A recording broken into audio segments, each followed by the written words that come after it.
13 سال کاوش باستانشناسان ایرانی و ایتالیایی و کشف بزرگترین دروازه دنیای باستان. 30 در 40 متر ابعاد این بنا هستش. دروازه کوروش که در 3 کیلومتری تخت جمشید ساخته شده، از دروازه ایشتار در بین النهرین به مراتب بزرگتر و باشکوه‌تر بوده است. بین 10 تا 15 متر ارتفاع داشته و از نمای دور یک ساختمان رنگین بسیار زیبا در دشت پیدا بوده. این دروازه 2562 سال پیش توسط کوروش هخامنشی ساختش به پایان رسیده.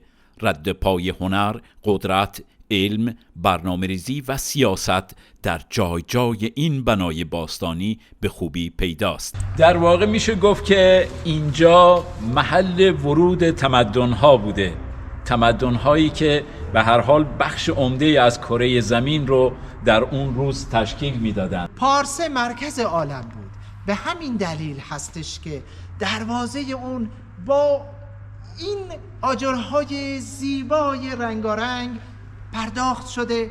تکنیک های به کار رفته در ساخت این دروازه حیرت انگیز است. اونقدر خوب ساخته شده که همین امروز با دست یا در اثر فرسایش شکسته نمیشه. در کاوش های دروازه کوروش هزاران قطعه آجر کشف شده. شگفتی وقتی تکمیل می شود که هر آجر خود یک شناسنامه و راهنمای چیدمان داشته است. بر روی قسمت بالایی هر آجر نقوشی وجود داشته که نشون دهنده محل قرارگیری این آجرهاست که این آجرها در کدام ردیف و در کدوم جای بنا باید قرار می گرفته. معماران هخامنشی از ترکیب خاک رسغیر به ملاتی مستحکم و غیر قابل نفوذ دست پیدا کرده بودند. این ملات غیر از خوزستان انتقال داده شده، اما هم در نمای بیرونی هم نمای داخلی مفصل استفاده شده.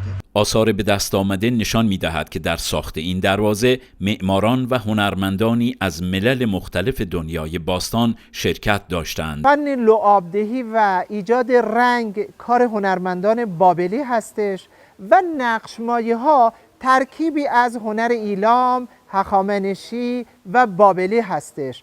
دروازه کوروش بنا هست با استفاده از تکنولوژی روز دنیا مرمت و نورپردازی شود تا یک اثر گردشگری زیبا و شگفت‌انگیز دیگر به آثار دشت مرودشت اضافه شود. می‌خواهیم که اینجا به عنوان یک الگوی سایت موزه در ایران معرفی شود که بقیه محوطه‌های باستانی هم بتوانند از این فکر استفاده کنند.